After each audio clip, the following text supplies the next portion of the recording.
The rain had already turned the road into mud when Clara Benton saw the old sign, Black Hollow Lake, 2 miles ahead. The letters were faded, half swallowed by moss, as if the forest itself wanted to erase the place. She slowed her car, wipers squeaking, and stared through the windshield at the thin mist that floated above the trees. Somewhere beyond that fog lay her father's cabin, and the lake he'd never left. It had been 5 years since his death. She told herself it was just an empty cabin now, a simple task. Clean it out, sell it, and go home. But something about the silence of the woods made her uneasy. Not the city kind of silence. This one listened back. When she finally reached the cabin, the air felt colder near the water. The lake stretched out like a mirror of ink, still and black, swallowing the color of the sky. The house stood a few feet away, old wood creaking, the same red shutters her father had painted years ago. Yet now they hung crooked, like tired eyes. Inside, everything smelled of pine and dust. The clock on the wall had stopped at 3:07. She found that strange. Her father was always obsessive about time. Even stranger, when she wound it again, the hands refused to move. By late afternoon, the fog had thickened, blurring the line between water and land. Clara unpacked, lit a candle, and sat by the window overlooking the lake. That was when she noticed it, a single ripple across the surface. No wind, no fish, just one slow circle spreading outward from the center. She rubbed her arms. Probably a log, she muttered. But the cabin seemed to listen, every old board creaking in reply. That night, the woods were silent. No crickets, no owls, just the slow breathing of the lake through her open window. Clara couldn't sleep. She scrolled through her phone, but there was no signal, no Wi-Fi, only the glow of the screen and her own reflection staring back. Then it came. Knock. 3 soft taps on the glass beside her bed. Her heart froze. The sound wasn't from the door. It was from the window facing the lake. She turned slowly. Nothing. Just fog pressing against the glass. She stood, trembling, and peered outside. The moonlight made the mist shimmer silver. The dock was barely visible through it. But for a second she thought she saw someone standing there.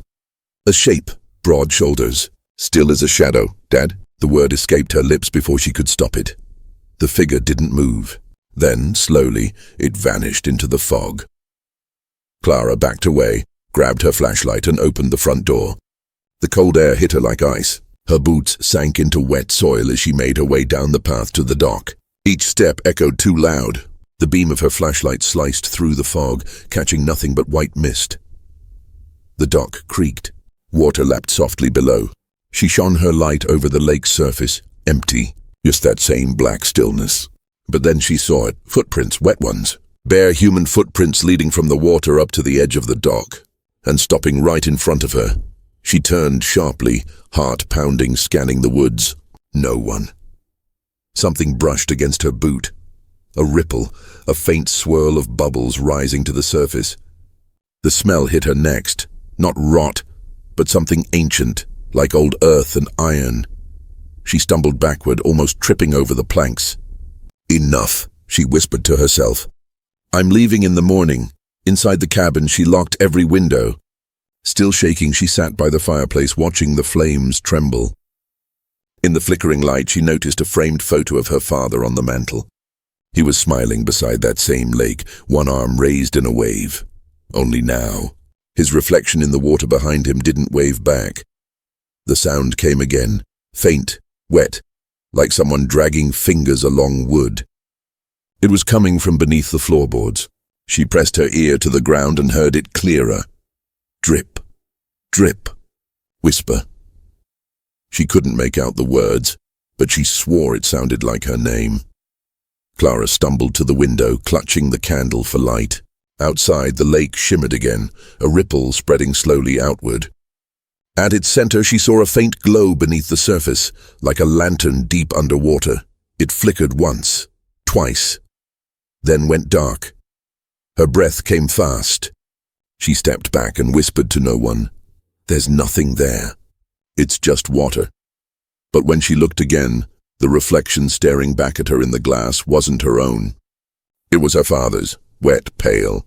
Smiling faintly, the candle went out, darkness swallowed the cabin whole, and somewhere in that silence, from the direction of the lake, came a voice that froze her blood.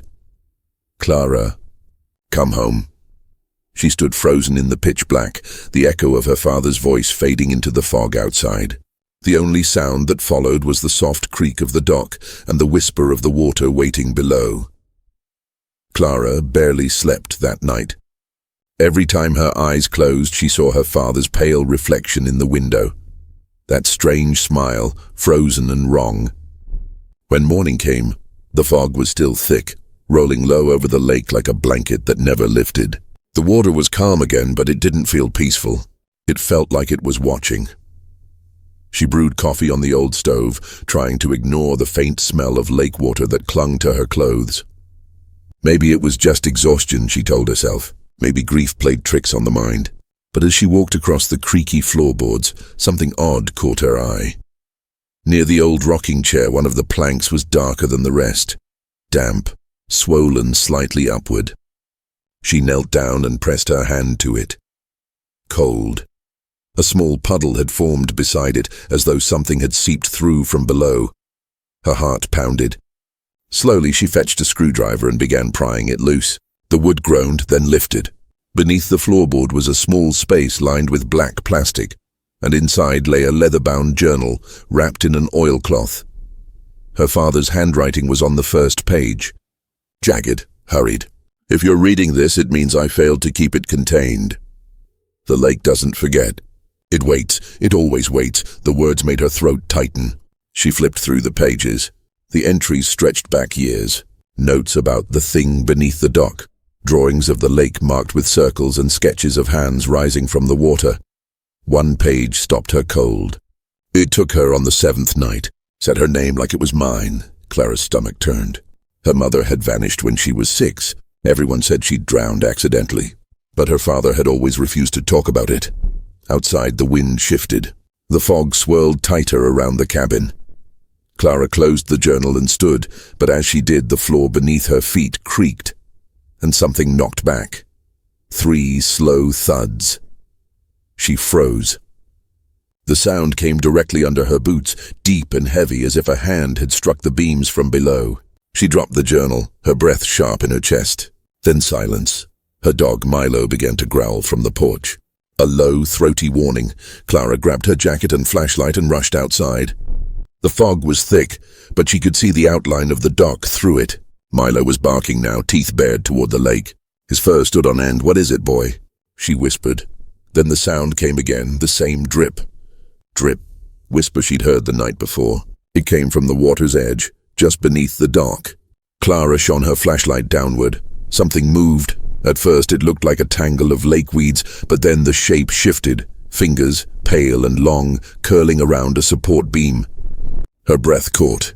A face rose just beneath the surface, blurred by ripples watching her. She stumbled backward, dropping the light. It flickered on the planks, casting shadows that moved on their own. Milo barked wildly, then yelped, dragged forward by something unseen. Milo! She lunged, grabbing his leash and pulling with all her strength. Whatever had him was strong, stronger than she was. And the water churned violently for a moment before letting go. Milo scrambled back, shaking and whining, eyes wide. Clara collapsed beside him, soaked, heart racing. The water grew calm again, dark and flat. Not even a bubble rose. She sat there for a long time, staring into the mist, until her trembling hands finally stopped. Then she saw it. The journal had fallen near the dock. The last page had come loose and was fluttering open in the wind. She picked it up and read, "It calls those who hear its voice. The first sign is the hour. The second is the mirror. If you see yourself smiling back when you're not, it already knows your name." Her reflection on the water's surface began to ripple. She turned and ran back into the cabin, slamming the door shut behind her. Her hands shook as she bolted the latch. Every shadow seemed alive now. Every creak of the wood sounded like footsteps. That night she couldn't bring herself to sleep. She sat by the fireplace, staring into the flames, reading more of the journal. Her father had written that the creature wasn't a ghost. It was something older, something tied to the lake itself. It feeds on memory. It becomes the voice of what you miss most. And then, in a smaller, shakier line at the bottom, it never comes for strangers. Only for those who belong to the lake. A knock shattered the silence.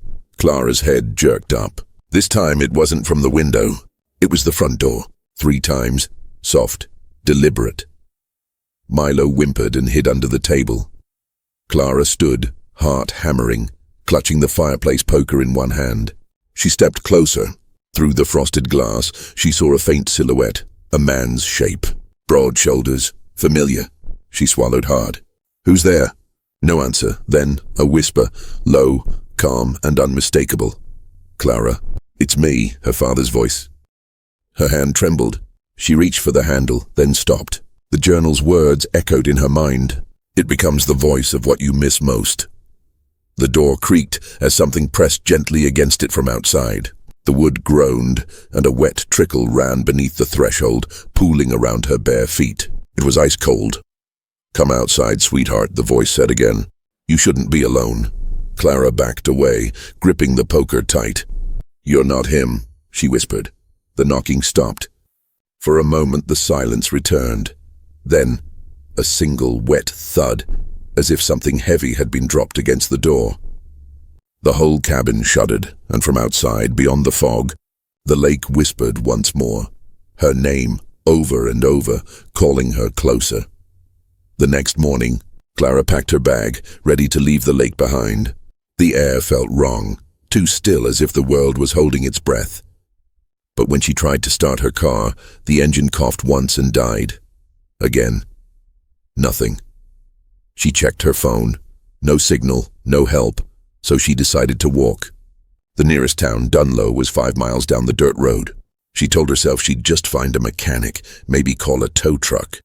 Anything to get away from the voice that called her name at night. But as she walked, something strange happened. No matter how far she went, she couldn't shake the feeling she was being followed. The woods on either side were dense, dripping from the morning dew.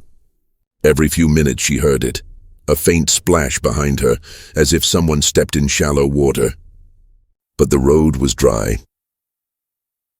When the first building appeared through the trees, a small wooden general store, Clara almost cried from relief. A bell above the door jingled as she stepped in.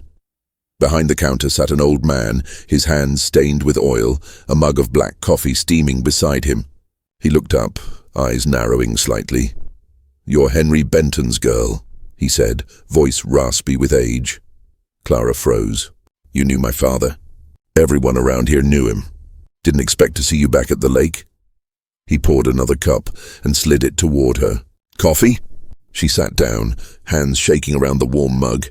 "I just came to clear out his cabin. I found his journal. That made the man stiffen. You shouldn't have read that." "Why?" He leaned closer. "Because once you read it, it starts paying attention to you." Clara frowned. "It? You mean the thing in the lake?"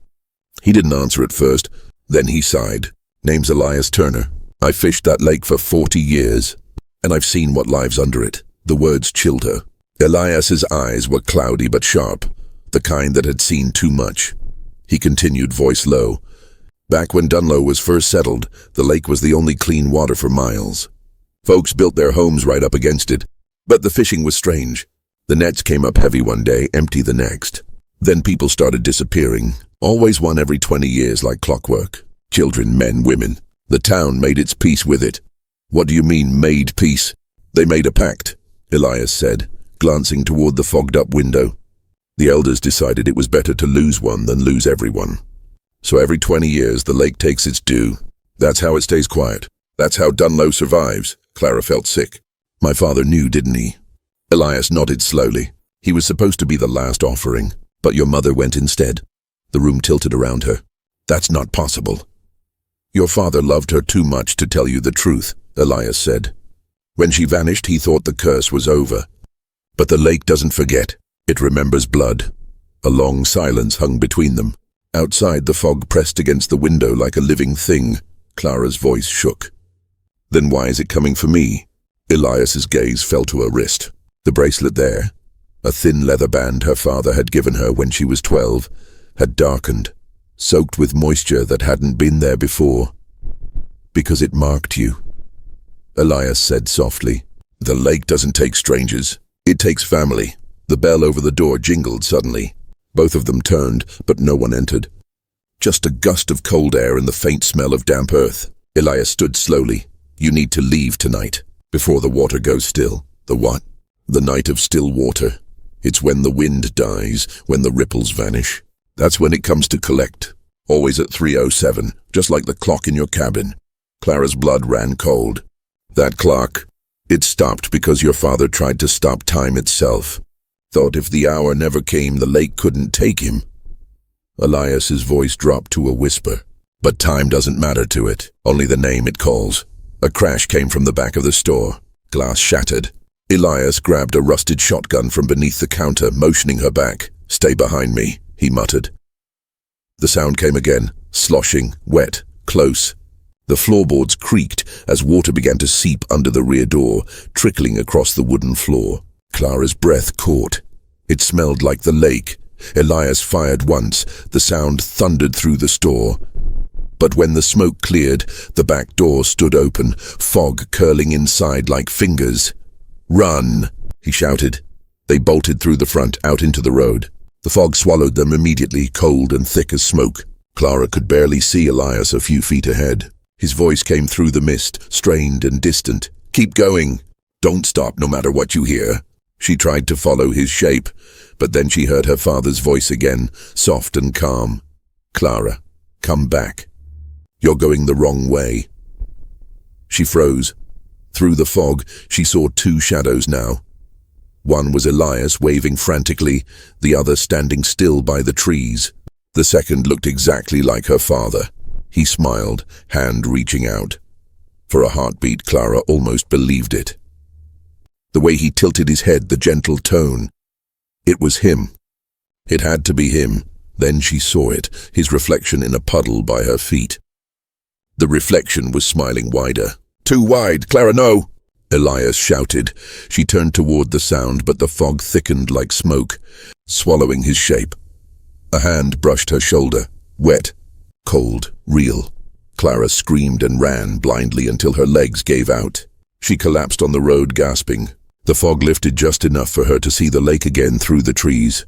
Calm and dark, something was standing on the dock, waiting, and behind her in the woods, Elias's shotgun fired one last time. Then, nothing, only the sound of ripples spreading across the black water. That night the air above Black Hollow Lake felt too still, too heavy. Even the insects had gone silent, as if they'd agreed not to breathe. Clara sat inside the cabin, shaking, watching the last line of daylight die behind the trees. The fog had returned, thick as milk. She had made it back from town alone. Elias was gone, maybe dead, maybe taken. She didn't know. His voice still echoed in her head. Don't stay when the water goes still. Now, standing by the window, she saw it. The lake was perfectly calm. Not a ripple, not a wave. It looked like a sheet of glass stretching into infinity. It was the night of still water. The clock on the wall, the one that had stopped for years, began to tick again. Slowly, painfully, 3:05. Her heart pounded. On the table lay her father's journal, open to the last entry. She hadn't dared read it before, but something inside her whispered she had to now. The words were shaky, written in a trembling hand. It spoke to me tonight. It promised peace. It said she could come back if I just let it take me instead. I saw her face in the water. I believed it. But it lied. It always lies. Clara's eyes burned. She could almost see him, her father kneeling by the dock, reaching out to the reflection of her mother's face, never realizing it wasn't her. A soft sound broke the silence. Knock. 3 gentle taps on the window. Her breath caught. The fog pressed tight against the glass, pale and solid, like something standing on the other side. Knock. Milo, she whispered, reaching down to where her dog slept. But the space was empty. The leash was still there. The front door was open. No, she breathed. No, no, no. Clara grabbed the flashlight and stepped outside. The cold cut through her like needles. The fog swallowed her light within a few feet, but she could see paw prints in the mud, small, deep, leading toward the dock. Her father's voice drifted through the mist. "Clara, he's by the water. Come quick, sweetheart." She froze. "You're not real." But her body moved anyway, as if pulled by the voice. Her boots crunched on wet earth. The closer she came, the quieter the forest grew. When she reached the dock, the air itself felt heavy, thick with something unseen. The lake glowed faintly beneath the surface, like moonlight trapped underwater. Then she saw him. Milo stood at the very edge, staring down into the blackness. His tail was stiff, his ears back, and beneath him, reflected in the water, was Clara's face. But it wasn't hers. The reflection smiled wider than she could. Too wide. "Milo," she whispered, stepping closer. The dog whined and backed away, just as something rose from beneath the dock. A hand, pale, dripping with long, glassy fingers, gripped the edge. Then another. Then a face pushed through the surface, smooth and featureless, until the water shaped it into the one she feared most. Her father's. "Clara," it said softly. "You shouldn't be alone." She stumbled backward, her flashlight flickering. The shape crawled higher, water pouring off it like liquid glass. As it stood, its body flickered. One moment her father's, the next her mother's, the next her own reflection. It smiled with all of their mouths at once. "Do you want to see them again?" it asked, voice rippling like water. "They wait below. They miss you." Clara's throat tightened. "You're lying." It tilted its head, mimicking her father's gentle frown. "You think you can fight what you came from? The lake remembers every soul it's taken, and everyone it still owns." The air turned colder. The fog thickened, swirling around them. Behind her, the cabin lights flickered. The thing's voice dropped lower. "The town made a promise, Clara. One soul, every 20 years. Your father broke it when he tried to save your mother. You are the debt." Clara's heart raced. "Then take me. Leave everyone else." It smiled, truly smiled this time. "I already have you." The dock beneath her feet groaned. Water rose through the cracks, soaking her boots. The air trembled with whispers. Voices overlapping, hundreds of them, all calling her name. She turned and ran, slipping on the wet boards, but the fog closed around her like a wall. The lake's reflection appeared even where there was no water. Shimmering shapes in the air, faces pressing from behind an invisible surface. "Don't run, Clara," the voices said. "Stay with us. Just look down." She stumbled into the clearing near the cabin. The earth was slick, glowing faintly now, as if the ground itself was turning into the lake. She could see her reflection everywhere, on the windows, in puddles, even in the air around her. Each reflection smiled. Inside the cabin, the clock struck 3:07. The sound cracked through the fog like thunder. The thing rose higher behind her, a tall, shifting shadow of liquid skin and borrowed faces. "You can end this," it said. "One choice. Give yourself to the water, and the town will be free. Refuse." It leaned closer, its voice splitting into many, "and they all drown." The images hit her mind, flashes of Dunlow under dark water, homes floating, faces screaming beneath the surface. Clara's legs shook. The journal's last page echoed in her memory. "It never comes for strangers, only for those who belong to the lake," and she finally understood. It wasn't just hunting her, it was waiting for her to accept it, to willingly return.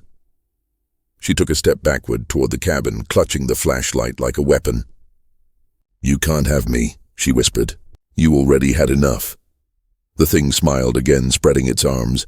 Water rippled outward from its feet, creeping across the ground toward her, then drowned with the rest. The fog swallowed the moonlight. Every window shattered at once, raining glass across the cabin. The lake roared to life, waves slamming against the shore. Clara screamed as the ground gave way beneath her, plunging her knee-deep into freezing black water that hadn't been there before. Hands reached up, pale and countless, clawing toward her, and over the chaos, the thing's voice thundered, her father's voice, her mother's, her own. "Come home, Clara." The storm over Black Hollow Lake raged without wind or rain. It was the kind of storm that didn't belong to the sky. It belonged to the water. The waves twisted upward, glowing faintly from within, and every ripple seemed alive. Clara dragged herself out of the sucking mud, her lungs burning with cold. The thing's voice still echoed across the woods, blending with the howling fog. Her flashlight was gone, her clothes soaked, her heartbeat loud enough to drown out the world. She stumbled toward the cabin, half crawling, half running. It leaned to one side now, its foundation sinking into wet earth. The clock inside was still striking 3:07, over and over, like a heartbeat that wouldn't stop. "Milo!" she shouted, searching the shadows. No answer. Only the creak of the dock bending beneath the weight of something heavy. The door slammed shut behind her the moment she entered. Water leaked through the floorboards, spreading like veins of black ink. The journal floated near the hearth, pages soaked, words bleeding away. On the wall above it hung an old lantern, her father's fishing lamp. Its glass was cracked, but the flame inside still flickered faintly. She grabbed it with shaking hands. The tiny light painted the cabin walls gold, chasing the shadows back a few inches. For a second, she could breathe again. Then she saw the reflection of the light in the window. The reflection didn't move with her. It was smiling. "Clara," it whispered, voice like bubbles rising from the deep. "The water's waiting. You don't have to be afraid." She turned and ran for the back door, clutching the lantern like a weapon. The dock groaned under her boots, wood slick with black moss. The fog parted just enough for her to see it. The thing rising from the lake. It towered over her now, its body made of rippling water and shadow. Dozens of faces surfaced and vanished within it. Her father's, her mother's, Elias's, and others she didn't recognize. Every one of them whispered her name. "You can't fight what you are," it said. "You are the lake's blood. You are its memory." The lantern shook in her hand, but she raised it higher. "Then you remember this," she said, voice trembling but fierce. "You took everything from me. You won't take me too." The thing tilted its head. "You think light can burn what has no form?" "No," she said quietly. "But it can remind you what it used to be." She smashed the lantern against the dock. Fire spilled outward, oil catching on the slick surface. The flames spread fast, racing down the wood, licking across the black water. For the first time, the thing recoiled. Its surface rippled violently, the stolen faces twisting in pain. The lake hissed like boiling tar. The fog pulled back, revealing the shape of the old fishing boat half sunken near the reeds, her father's boat. Something inside her told her what she had to do. She ran to it, the fire behind her roaring, the creature screaming like wind through hollow bones. The boat groaned, but held her weight as she pushed it into the burning water. Flames reflected in her eyes like sunrise through hell. The thing lunged, its arm stretching across the dock, melting into 1,000 reaching hands. Clara grabbed a flare from the boat's emergency kit, the one her father always kept dry just in case. She struck it hard. The red light blazed to life. For the first time, she saw the thing clearly. Its body was not made of water at all, but of faces, hundreds of them layered over one another like scales. They opened their mouths and screamed, "Let them go!" Clara shouted. The thing hesitated. For the briefest moment, she saw her mother's face rise to the surface of its form, eyes wide and wet with sorrow. "Run, Clara," it whispered. Tears filled her eyes. "I can't leave you," her mother's reflection smiled faintly. "You already did." And then the face sank back into the dark. Clara threw the flare into the center of the lake. For a heartbeat, the world went silent. Then the light exploded outward, a red bloom spreading beneath the surface like blood in clear water. The thing screamed, every face within it twisting and melting as the fire spread. The water surged upward, crashing against the shore, shaking the trees. The air turned blinding white, and then everything fell quiet. When Clara opened her eyes, dawn was breaking. The fog was gone. The dock was nothing but charred wood. The cabin leaned dangerously, smoke curling from its roof. She stood barefoot in the cold mud, staring at the lake. It was calm again, perfectly still, the surface glass smooth and silver under the rising sun. The clock inside the cabin finally stopped ticking. She found Milo hiding under the porch, soaked but alive. He wagged his tail weakly, pressing his head against her leg. She smiled, tears streaking through the soot on her face. "Let's go home," she whispered. As she walked up the path, she didn't look back. She didn't see the faint shimmer beneath the water, or the small, flickering red light still glowing deep below, pulsing like a heartbeat. At the far edge of the lake, the sign that read Black Hollow Lake, 2 miles ahead, creaked once in the wind. The paint flaked, revealing older words carved beneath it. The lake remembers. That night, long after Clara was gone, a stranger driving through Dunlow stopped near the shore.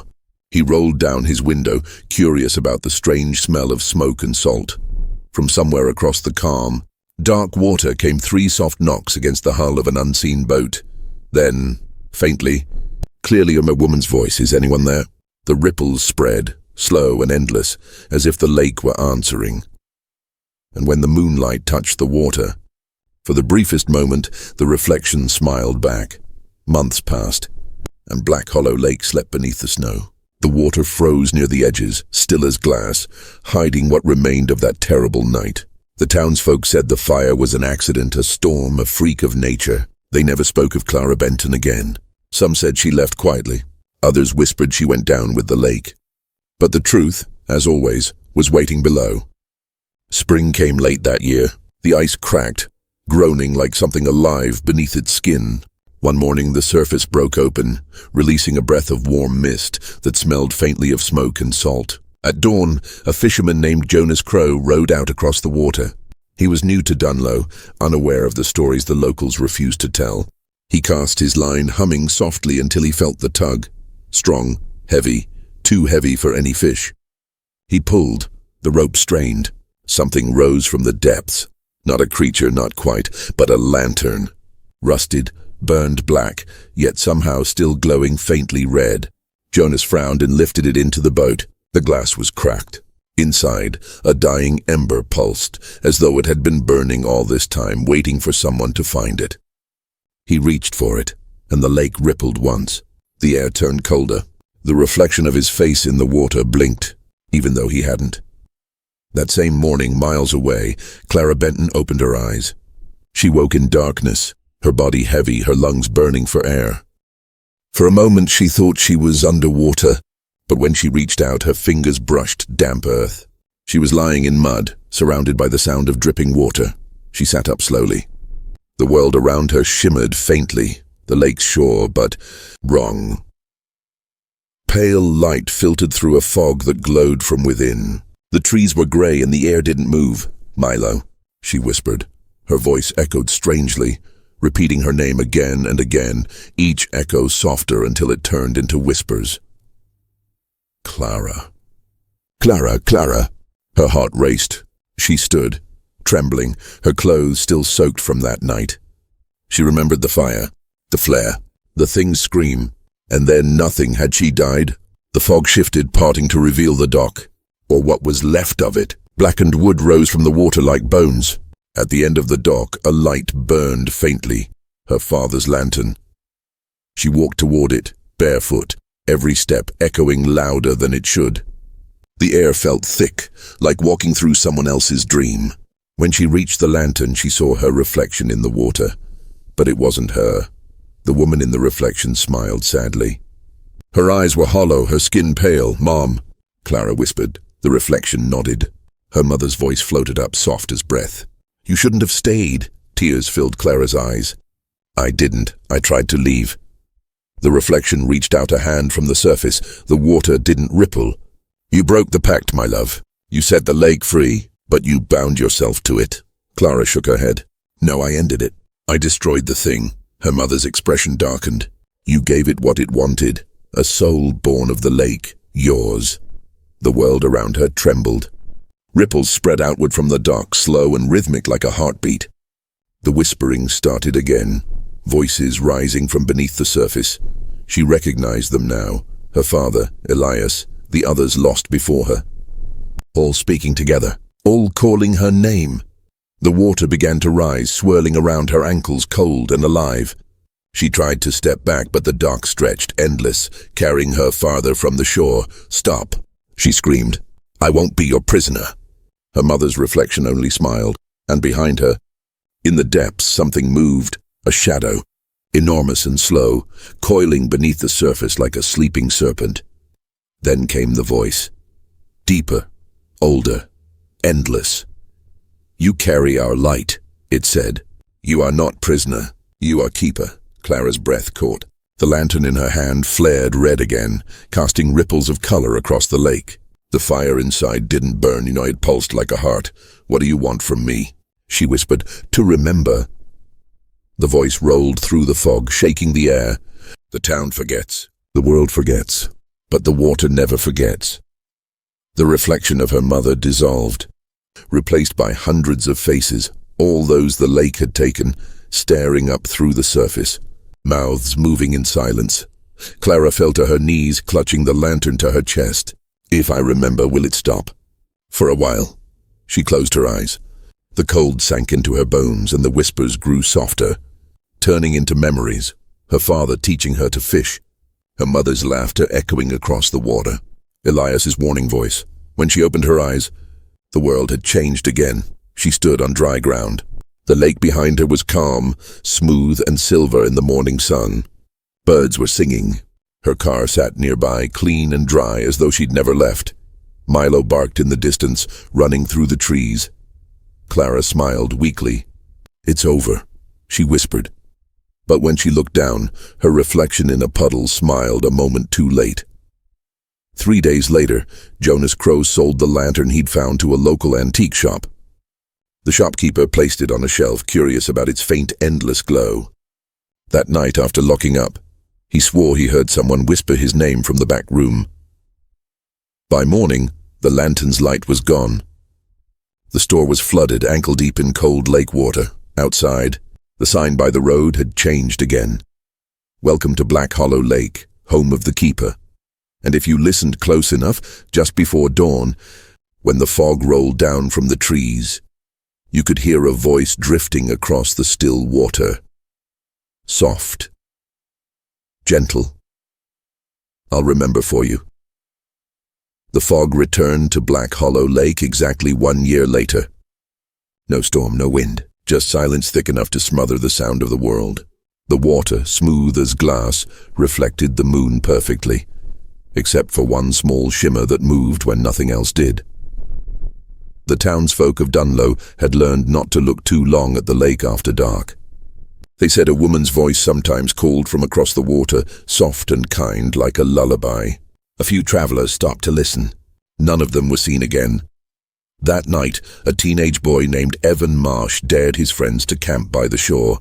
"All that ghost story crap's just local legend," he said, tossing his backpack down beside a dead fire pit. The others laughed, pretending not to be nervous, but they kept glancing at the water. By midnight, the fog had rolled in. Evan sat alone by the lake, staring at the faint outline of the old dock. He thought he saw a shape standing there, a woman in white, hair long and wet, holding something glowing in her hand. He blinked, and she was gone. The surface rippled once.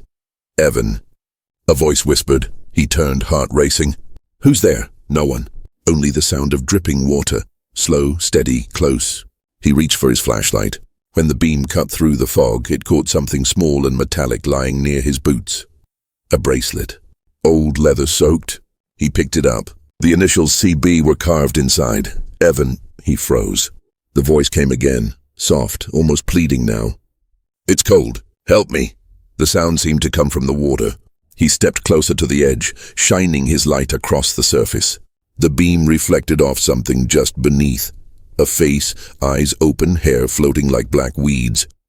He stumbled backward, dropping the flashlight. It rolled toward the lake, beam flickering. For a split second he saw her clearly. A woman, pale and silent, staring up at him through the water. And she smiled. The next morning, only Evan's backpack was found. His friends had run screaming through the woods at dawn, babbling about voices and hands rising from the fog. The sheriff dismissed it as panic. Another dumb dare gone wrong. But Jonas Crow, the fisherman who'd once pulled the lantern from the lake, knew better. He'd seen the fog coming back for weeks now. Thicker each morning, spreading closer to town. And every night, when he lay in bed, he could hear something faint and rhythmic, like a heartbeat echoing through the walls. That evening, he returned to the shore with a small wooden cross and a bottle of whiskey. He'd lived long enough to know that the dead deserved acknowledgement.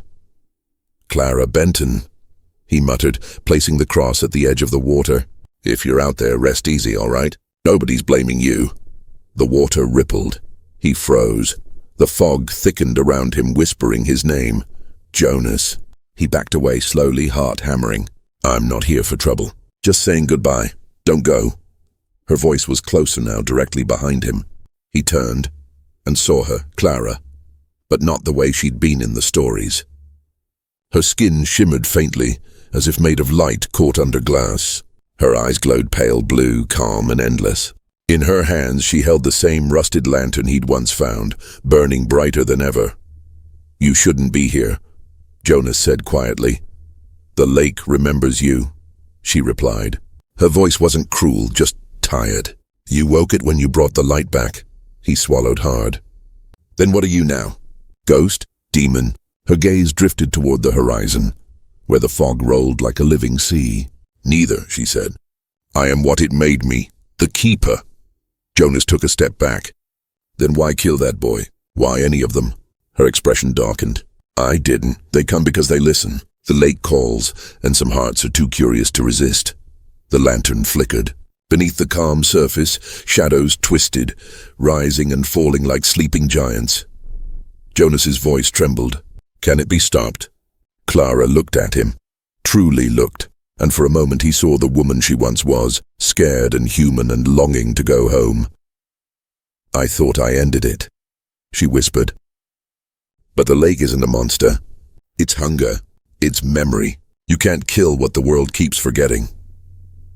The wind picked up, scattering mist across the dock. The water glowed faintly red beneath them, as if fire still burned under its surface. Clara turned toward it, raising the lantern high.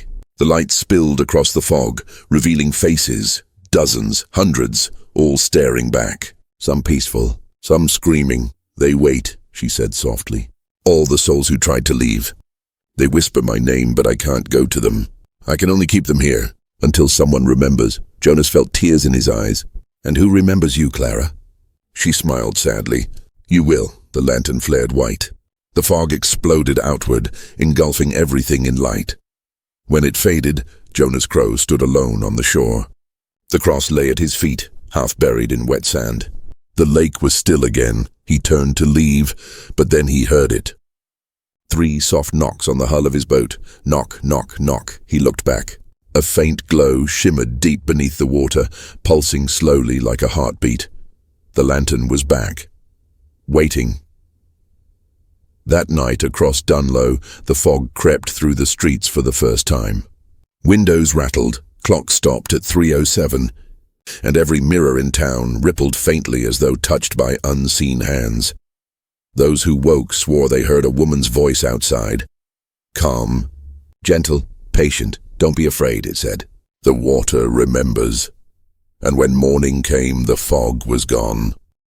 The lake looked beautiful again, silver under the sun, quiet as always. But in the still reflection, if you looked closely enough, you could see her standing there, holding the lantern, smiling, waiting.